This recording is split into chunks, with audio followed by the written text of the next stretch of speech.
This is a computer chip. Do you know what it's made of? Rocks. Yeah, rocks. Specifically, silicon. And it is found a lot in quartz, sand, and these rocks is a lot in this earth. In fact, silicon is the second most abundant element in the earth crust, only after oxygen.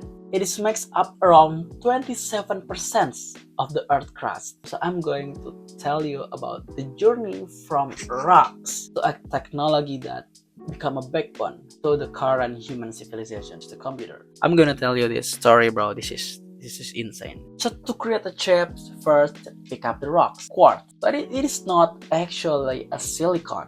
It is a silica or silicon dioxide. Stop the chemistry bullshit.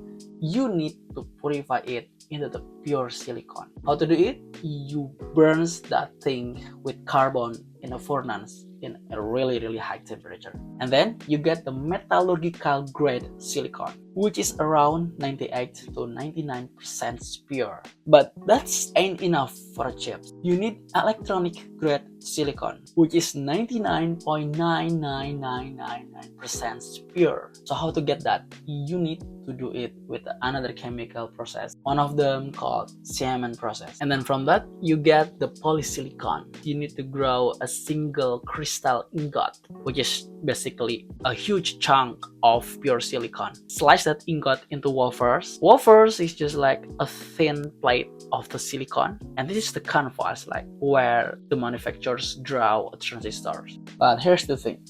The pure silicon is actually kinda useless. Why? Because it can't conduct electricity. It is actually a bad conductor. So you need a secret sauce called doping. So what it is, you need to add phosphorus and boron, these two elements, to activate that silicon to become a semiconductors. You put it in these labs, in these manufacturers. What they do, they draw a transistors on top of the wafers. They do it with lasers with a technique called photolithography. Draw a lot of transistors and then you get the chips.